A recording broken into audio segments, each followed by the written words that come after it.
les mesures conservatoires napetrany Bintsoana Efson de ny filazany hoe zay ange compagnie maritime sehatra tsy miankina tsy manana vocation mihitsy zay anangona vola ho an'ny fitondram-panjakana ohatrany hoe anangona taxe zany ho an'ny fitondram-panjakana ka raha tsy maintsy ampiarinareo io ACD io de tsy maintsy zany izahay ho izy haka vola $100 ndrasatra fa sao de miteniteny foana ako eny €100 azafady €100 isaky ny conteneur tsy maintsy alain'ny compagnie maritime am'ireo conteneur am'ireo orinasa rehetra na reo tompon'entana rehetra zay mandefa conteneur miara-miasa amin'izy ireo zany na io ataontsika hoe conteneur plein ou véhicule débarqué ou embarqué dans l'ensemble des ports malagasy à partir du 1er décembre 2015 noho izay le antony hoe satria efa ny facture mbola tsisy kory taty amin'ny volana janoary vao nivoaka le arrêté hoe zao ny tarifa fa tany amin'ny volana décembre de efa naka ny vola le tia PMS satria efa tia anangona vola maika efa tia anakarena tampoka maika mankony izy de nampiariny zany zay vokatry zay Bintsoana Efson ary ny tenen'ny mpandrara tao anatin'ny fanambarana nataony Androany io le compagnie maritime de tsy maintsy naka €100 isaky ny conteneur andreo mpandrara ireo miditra na mivoaka eto Madagasikara ny antony de satria izy ireo le ino moa izy to le compagnie maritime reo no akany le ATPMS an'le vola anaovany an'le facture zany izy tsy mahalala an'izay hoe Mbintsov ve nandafatra nyty etany ty na i Lalatina ve nanafatra nyty etany ty fa ny fantany de hoe enao compagnie maritime izay mitondra ny entana avy any andafy makaty Madagasikara miainga avy any amin'ny serana-tsambo any andafy any makaty Madagasikara enao ny fantany zany de any aminao factureny le isany ohatra zany misy conteneur 100 ohatra na 200 na 1000 entinao anatin'ny bateau anao na anatin'ny navire azafady ao anatin'ny sambonao de iny conteneur 1000 iny ny factureny €85 isaky ny conteneur any aminao izy zany ny mahalala an'izay de noho izany enao ve andeha andohany amin'ny posinao an'izany €85 zany fa tsy maintsy alainao any amin'le client anao mpandefa entana amin'izay le €85 de ny boriboriny €100 io zay vola forfaitaire hoy izy ny antony de satria misy frais de traitement ihany koa fa tsy tokony anjaranay mazava zany nen'le zareo compagnie maritime mivondrona ao anatin'ny APACM hoe ko satria zay tsy tokony tsy vocation anay mihitsy anjaranay mihitsy maka vola ho an'ny fanjakana malagasy zany de ny dikan'izay izahay raha tsy maintsy ampanaovana an'io ihany de akanay vola fanampiny zany frais de traitement ce qui fait au final maka €100 zany ny compagnie maritime iny €100 alainy compagnie maritime iny alainy any amin'le mpandrara de zay le nazavaiko anareo au final zany le mpandrara mandoa an'le €100 de ohatrany hoe mitombo €100 isaky ny conteneur zany ny masokarena an'le mpandrara de iny nandikan'izay any amin'ny farany de alainy aminao mpanjifa izay lafin-javatra izay ny teneniko anareo asana mazava amintsika izany fanazavana tiako entina izany fa tena arinaka hatramin'ny voalohany ka hatramin'ny farany c'est toute une chaîne zany le arinaka ny tiatsika azavaina Bintsoana Efson de mibaraingo goavana de hoe efa engagé tsinona le fitondram-panjakana efa tsy zay ny fanarahany tany ambadimbadika tany araka ny efa nitenentsika teo hoe efa tany amin'ny décembre de efa nampiariny ty tetikasa ity ka na de eo ary zany manjavozavo maro be no resantsika ihany de ampiarina ihany le izy zany na tonga ny GEM sy ny SIM sy ireo vondron'orinasa Goticom groupement na concessionnaire GACM GCAM GAPCM ny investisseur en capital sy ny sisa na tonga andreo nanao fanambarana an'izay zany hoe tena zahay aloha de tsy marina mihitsy ny filazana hoe tsisy charge supplémentaire fa zay zao akana €100 isaky ny conteneur au final vokatry zay ACD izay satria €15 frais de traitement ary €85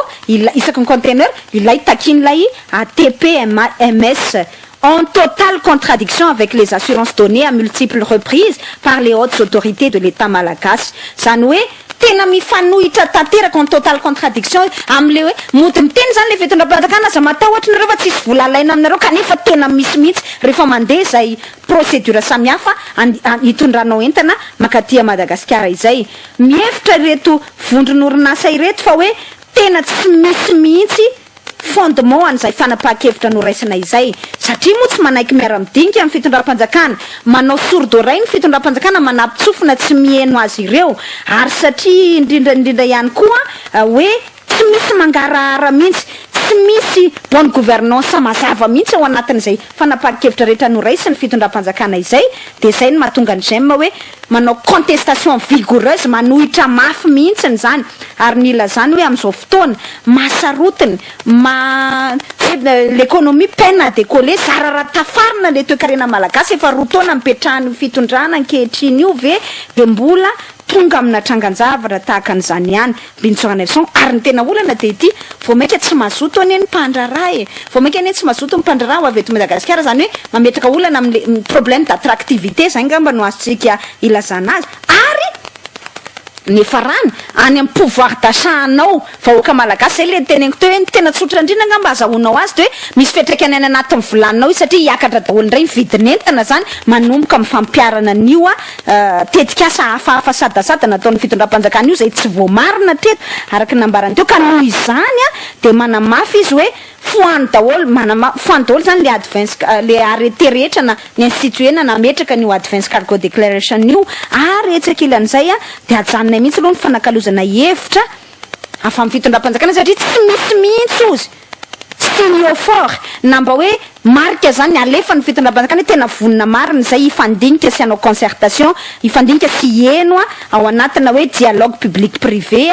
miaraka am'ireo sehatra tsy miankana ireo fanambarana mibetsaka fa afa ny zavatra ataony afa ny zavatra ambarany vava afa ny zavatra ataon'ny tanana zay zany no ataon'ny fitondram-panjakana am'izao fotoana izao eritreto nge Bintsona Nelson rehefa mivondrony orinasa rehetra izay tena mamelona an'io toe-karena malagasy io ny manohitra anao fitondram-panjakana de ahoana moa zany ny tena tokony mbola ampahomby an'le toe-karena malagasy amin'ny ankapobeny le vahoaka malagasy efa tsy rarahinao fa le sehatra tsy miankina mampiodina ny toe-karena azafady Bintsona Nelson tsy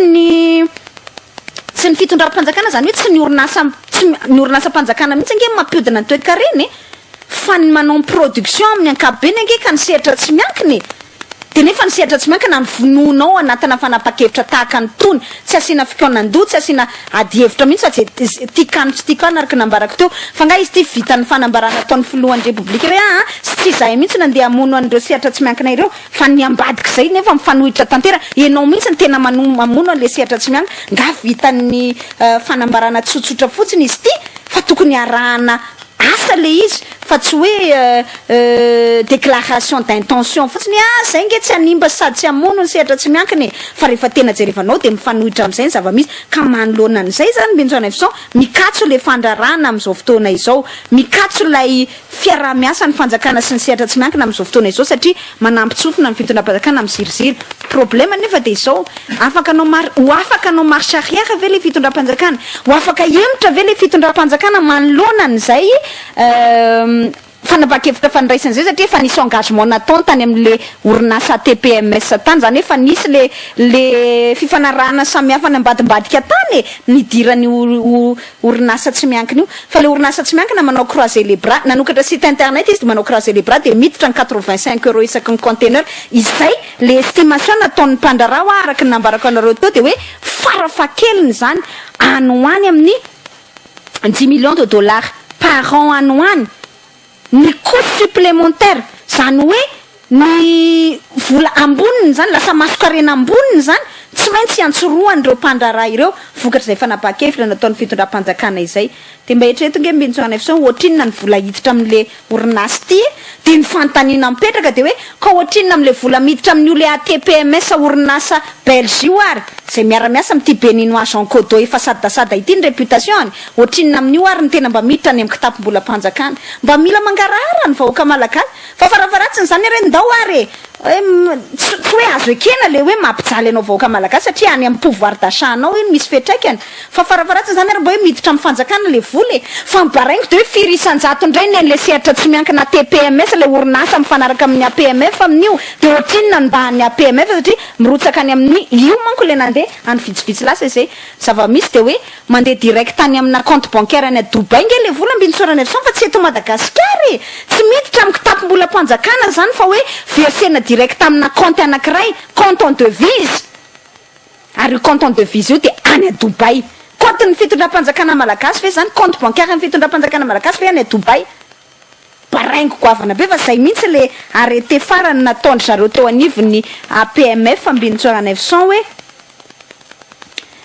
Tout paiement de redevance ACD doit se faire exclusivement sur un compte bancaire en devise ouvert à cet effet. Ary ny zavatra fantatra ny tenenin'ny gazety zay de ny hoe mivoaka manao compte bancaire vaovao hafa mihitsy zany ny fitondram-panjakana. De zay le hoe miatterrir direct any a Dubai le vola, compte bancaire direct mandeha any a Dubai zany nandoavana an'io vola io. Grave ane zany Bentsona F100. Zany hoe tsy fantatrao mazava, mila mangarara zany ny voaka malagasy lazao ohatrinona am'le 85 euros sur isanjaton'le 85 euros miditra amin'ny vahoaka malagasy, miditra amin'ny kitapom-bola mpanjakana malagasy, ary ohatrinona le orinasa béninois, le orinasa belge tantanana béninois, izay tsy nanao investissement na ray azy. Tsisy investissement ary tsisy asa ataony fa manao croiser les bras de manokatra site internet de manisa hoe io ndray fa misy déclaration ray zay roa zay kay manakarentsika. Zay zany le izy Bentsona F100. C'est de l'arnaque, c'est de la filouterie, c'est du faux. Ary ny firenena malagasy sy ny mpandraraha malagasy ny vahoaka atao anatiny ny plumenao, zany hoe no ireo ihany zany volosanao. Ty tanindrazana ve mpitondra manao an'izany? Zay le tiantsika novakina Bantsilana atao anatiny ty resaka ity fa mbola azo tohizana amin'ny fotoana manaraka ny fanadihadiana mikasika azy mengy amin'reto atotan-taratasy marobe izay nentintsika tamin'ity maraina ity zay.